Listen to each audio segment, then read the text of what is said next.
Hello दोस्तों, मैं अदिति स्वागत करती हूँ आप सभी का आपके अपने चैनल नॉलेज वर्ल्ड में। दोस्तों, जैसा कि आप जानते हैं, मैं यहाँ पर लेकर आती हूँ आपके लिए रोजाना कुछ नई और रोचक जानकारियाँ जिसके द्वारा हम अपनी लाइफस्टाइल को सुधार सकते हैं। तो दोस्तों, आप बने रहिए हमारे साथ इस वीडियो के अंत तक और देखिए कि क्या है पैनक्रियाज और उससे जुड़ी बीमारियाँ। दोस्तों, आपने अक्सर लिवर, हार्ट, इंटेस्टाइन, किडनी इन सब के बारे में सुना और देखा होगा, मगर क्या आप जानते हैं कि आखिर पैनक्रियाज क्या है और क्या कारण है कि ये इतने ज़रूरी हैं हमारे शरीर में, और इसके खराब होने से हमारा शरीर कौन कौन सी बीमारियां फेस कर सकता है। तो चलिए दोस्तों, शुरू करते हैं आज का अपना एपिसोड जिसमें हम उसकी बीमारियों के बारे में डिस्कस करेंगे। दोस्तों, पैनक्रियाज हमारी बॉडी की वो ग्लैंड है जो कि पेट के निचले हिस्से से दबा रहता है और शरीर के लेफ्ट में सिचुएटेड होता है। पैनक्रियाज का मेन काम डाइजेस्टिव एंजाइम्स को सिक्रीट करना होता है। इसी के साथ ही ये इंसुलिन हार्मोन कंट्रोल करता है जिससे हमारी बॉडी का शुगर लेवल मेंटेन रहता है। यह उसको बढ़ाकर या घटाकर दोनों तरफ से मेंटेन रखता है। यदि इसमें कोई खराबी आ जाती है तो आपकी बॉडी का शुगर लेवल गड़बड़ा जाता है। पैनक्रियाज में होने वाली जो महत्वपूर्ण बीमारियां हैं वो है पैनक्रियाटाइटिस। ये दो प्रकार की होती है, एक तो एक्यूट पैनक्रियाटाइटिस और दूसरा क्रॉनिक पैनक्रियाटाइटिस। दोस्तों, मैं आपको बताना चाहूंगी कि एक्यूट पैनक्रियाटाइटिस में पेशेंट को ज्यादा दिन पहले पता नहीं चलता है, यह अक्सर 2 से 3 दिन बाद सामने आ जाता है। पैनक्रियाटाइटिस पैनक्रियाज में होने वाली सूजन को कहते हैं। अगर इसको टाइम से ट्रीटमेंट मिल जाए तो यह ठीक हो सकता है। दोस्तों, क्रॉनिक पैनक्रियाटाइटिस में आपको अचानक से कुछ नहीं होता, यह लंबे समय से चल रही पैनक्रियाज की प्रॉब्लम होती है जो भयंकर रूप ले लेती है। तो बेहतर है यदि इसका टाइम से ट्रीटमेंट करा लिया जाए। क्रॉनिक पैनक्रियाटाइटिस में आने वाली सूजन ग्लैंड के फंक्शन पर पूरी तरह असर डालती है, या यूं कह लीजिए कि यह पैनक्रियाज को डैमेज कर देती है। कई बार यदि आपको पैनक्रियाज में पथरी या फिर अल्सर होता है तो यह आपकी आंत में डाइजेस्टिव जूसेस सिक्रीट होने वाली डक्ट को ब्लॉक कर देती है, जिससे आपके शरीर को आपके भोजन को पचाने में और ब्लड शुगर को कंट्रोल करने में परेशानी होती है। इस वजह से आप माल न्यूट्रिशन और डायबिटीज के पेशेंट बन जाते हैं। दोस्तों, पैनक्रियाज में जो खतरनाक बीमारी होती है वो होती है पैनक्रियाटिक कैंसर। इसका जल्दी पता नहीं लगता है, यह अक्सर 4th स्टेज में जाकर पता लगता है। मैं आपको बताना चाहूंगी कि आखिर वो कौन से लक्षण होते हैं जिनकी वजह से आप अलर्ट हो जाएं और तुरंत ही अपने डॉक्टर से कंसल्ट करें।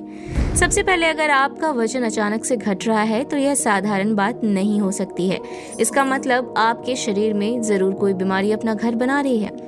तो इसीलिए आप तुरंत अलर्ट हो जाइए और अपने डॉक्टर से कंसल्ट कीजिए। डॉक्टर आपको ज़रूरी टेस्ट बताएंगे जिससे कि आपकी यह बीमारी भी सामने आ सकती है।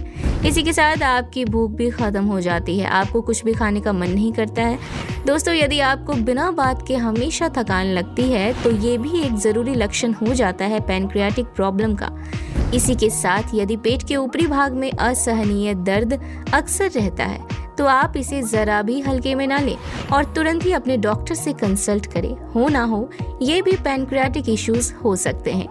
दोस्तों, मैं आपको एक और अनोखा लक्षण बताना चाहती हूँ जिससे यह लगभग तय हो जाता है कि पैनक्रियाटिक प्रॉब्लम ही है। वो है यदि आपका यूरिन पीले भूरे रंग का हो, तो यह बहुत ही खतरनाक लक्षण है पैनक्रियाटिक प्रॉब्लम का।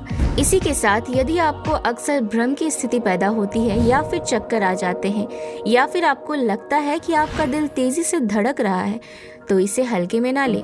दोस्तों, पैनक्रियाज का सबसे इम्पोर्टेंट काम आपके खाने पचाने का है। इसीलिए यदि कभी आपको स्प्यूटम से रिलेटेड कोई प्रॉब्लम हो तो यह पैनक्रियाटिक कैंसर का लक्षण भी हो सकता है। यदि आपको बताए हुए कुछ लक्षणों में से कोई भी लक्षण हो तो आप बिना देरी किए एक बार अपने डॉक्टर से जरूर कंसल्ट कर लें। हम यह कतई नहीं कह रहे कि सभी लक्षण पैनक्रियाटिक कैंसर या पैनक्रियाटाइटिस के हैं। यदि आपको ऐसा कुछ भी महसूस हो तो आप अपने डॉक्टर से जरूर बात करें। डॉक्टर आपको कुछ टेस्ट बताएंगे। पैनक्रियाज की जांच इतनी आसान नहीं होती है। इसके लिए डॉक्टर आपको सीटी स्कैन, MRI या फिर एंडोस्कोपिक अल्ट्रासाउंड करवाने के लिए कहेंगे, जिससे आपकी परेशानी का साफ साफ पता लगाया जा सकता है। दोस्तों, मैं आपको बताना चाहूंगी कि डायबिटीज भी एक पैनक्रियाटिक बीमारी है, पर यह डिपेंड करता है कि डायबिटीज पेशेंट को किस उम्र में हुई है।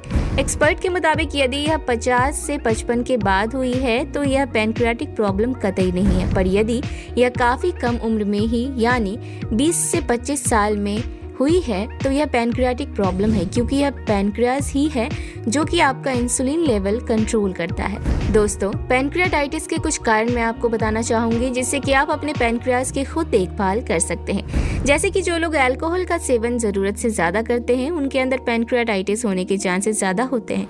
इसी के साथ जो लोग स्मोकिंग करते हैं उनको भी आगे चलकर पैनक्रियाज से रिलेटेड इश्यूज होने के चांसेस होते हैं। कई बार पैनक्रियाटिक इश्यूज जेनेटिक भी होते हैं, यानी कि यदि आपके पूर्वजों या घर परिवार में किसी को पैनक्रियाटिक इश्यूज हैं तो कोई बड़ी बात नहीं है कि वह आप में भी आ सकती है। इसीलिए यह बेहतर होगा कि आप अपना लाइफस्टाइल और डाइट अच्छी रखें। दोस्तों, मैं आपको बताना चाहूँगी कि खीरा, स्ट्रॉबेरी, पालक, तरबूज, सलाद और टमाटर ये सभी वो फल और सब्जी हैं जो आप अपने पैनक्रियाज को स्वस्थ रखने के लिए अपनी डाइट में शामिल कर सकते हैं। यदि आप चाय पीने के बेहद शौकीन हैं तो बेहतर होगा कि आप कैफीन वाली चाय को छोड़ दें और हर्बल टी पिएं। पैनक्रियाज को फिट रखने के लिए कम से कम एक दिन में 10 से 12 ग्लास पानी पीने के लिए एक्सपर्ट्स बताते हैं। दोस्तों, ये था आज का वीडियो हमारा पैनक्रियाज के खराब होने से होने वाली बीमारियों के बारे में और उन लक्षणों के बारे में जिस पर आप तुरंत अलर्ट हो जाएं और अपने डॉक्टर से टाइम से ट्रीटमेंट लें। तो दोस्तों, हम फिर दोबारा मिलते हैं एक और ज़रूरी और महत्वपूर्ण जानकारी के साथ जो कि आपके रेगुलर लाइफस्टाइल के लिए बहुत ज़रूरी है। तब तक के लिए मैं आपसे विदा लेती हूँ। मैं इंतज़ार करूँगी आपके कमेंट्स का। तब तक के लिए स्वस्थ रहिए, खुश रहिए।